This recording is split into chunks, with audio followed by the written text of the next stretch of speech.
India TV YouTube channel को subscribe करें और बेल आइकन दबाएं। गोरखपुर में यूपी के सीएम योगी आदित्यनाथ ने किया साधु संतों का सम्मान। गुरु पूर्णिमा के मौके पर गोरखनाथ मंदिर में हुआ शानदार कार्यक्रम। गोरखनाथ मंदिर पहुंचे योगी के शिष्य सीएम योगी के पैर छूकर लिया उनका आशीर्वाद। समारोह से पहले सीएम योगी ने अपने गुरु की पूजा भी की। सीएम योगी ने गाय के बछड़े को खाना खिलाया। प्रदेशवासियों को गुरु पूर्णिमा की शुभकामनाएं दी। यूपी चुनाव से पहले संतों की शरण में बीजेपी। गुरु पूर्णिमा पर लखनऊ के बौद्ध मंदिर पहुंचे बीजेपी प्रदेश अध्यक्ष स्वतंत्र देव सिंह। गुरु पूर्णिमा पर बीजेपी नेताओं के मंदिर जाने पर कांग्रेस का हमला। कांग्रेस नेता सुरेंद्र राजपूत बोले, चुनाव के वक्त आती है गुरु पूर्णिमा की याद। बीएसपी के ब्राह्मण सम्मेलन के बाद कल सीएम योगी आदित्यनाथ का अयोध्या दौरा। 3 घंटे तक अयोध्या में रहेंगे योगी। रामलला का करेंगे दर्शन। मंदिर निर्माण की प्रगति का करेंगे निरीक्षण। कल दोपहर 1 बजे अयोध्या पहुंचेंगे सीएम योगी आदित्यनाथ। अयोध्या में चल रही विकास योजनाओं का जायजा लेंगे। कोरोना की तीसरी लहर को लेकर प्रशासन की तैयारियों की समीक्षा करेंगे। यूपी विधानसभा चुनाव में बीजेपी के सभी दिग्गज आजमाएंगे अपना हाथ। सीएम योगी और दोनों डिप्टी सीएम लड़ेंगे विधानसभा का चुनाव। गोरखपुर से सीएम योगी आदित्यनाथ। केशव मौर्य प्रयागराज से लड़ सकते हैं चुनाव, तो लखनऊ से चुनाव लड़ सकते हैं deputy CM Dinesh Sharma. BJP प्रदेश अध्यक्ष स्वतंत्र देव सिंह को भी चुनावी मैदान में उतारेगी बीजेपी। लड़ सकते हैं चुनाव। यूपी में आम के स्वाद पर तेज हुई सियासत। राहुल के बयान पर सीएम योगी का पलटवार। कहा, राहुल का टेस्ट ही विभाजनकारी। राहुल पर सीएम योगी का तंज। कहा, राहुल के संस्कार से पूरा देश परिचित। फल के स्वाद को भी क्षेत्रवाद की आग में झोंका। बीजेपी सांसद रवि किशन का राहुल गांधी पर हमला। कहा, कांग्रेस को यूपी का आम पसंद नहीं और यूपी को कांग्रेस पसंद नहीं। बीजेपी के वार पर कांग्रेस का पलटवार। कांग्रेस प्रवक्ता रणदीप सिंह सुरजेवाला ने कहा, योगी आदित्यनाथ की सोच और विचार ही विघटनकारी। सीएम योगी के विभाजनकारी वाले बयान पर कांग्रेस नेता पीएल पुनिया बोले, दुनिया जानती है विभाजनकारी कौन है। कांग्रेस नेता प्रमोद तिवारी ने कहा, बीजेपी सिर्फ नफरत का स्वाद जानती है। कश्मीर से लेकर कन्याकुमारी तक नफरत फैलाना ही पार्टी का धर्म। अजय कुमार लल्लू ने बांटने की राजनीति को यूपी समझ चुका है। कहा, नौजवान ऐसे विघटनकारी सीएम को उनकी असलियत जमीन दिखाने को तैयार।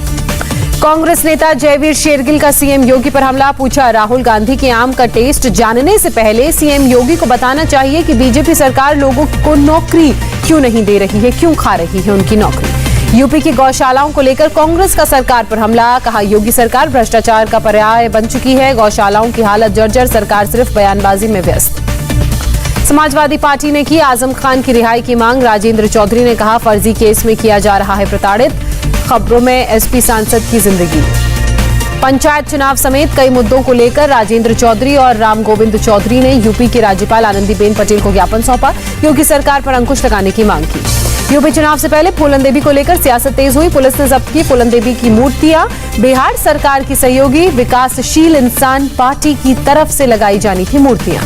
विकासशील इंसान पार्टी की यूपी के निषाद वोटों पर नजर। 25 जुलाई को मनाएंगे फूलन देवी का शहादत दिवस। 18 मंडलों में 8 फीट ऊंची मूर्तियां लगाने का था प्लान।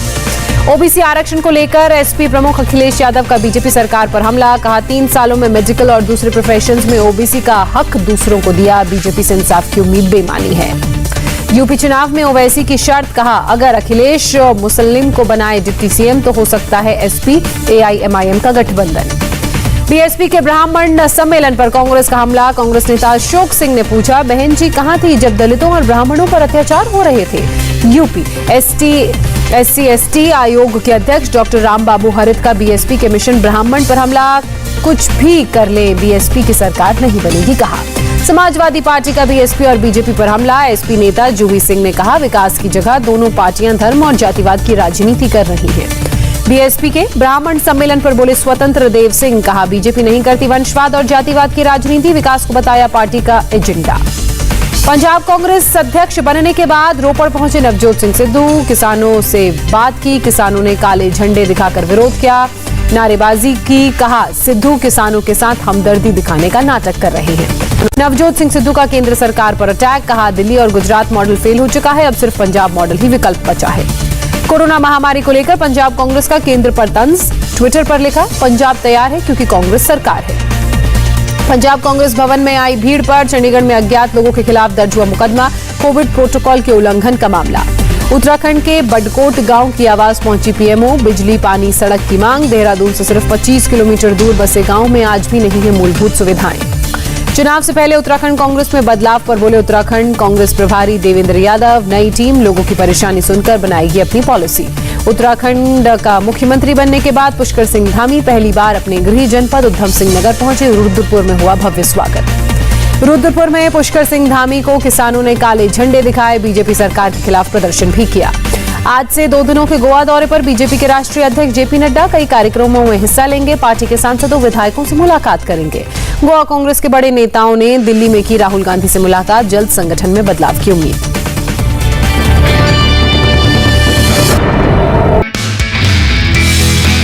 नमस्ते, मैं हूं मीनाक्षी जोशी।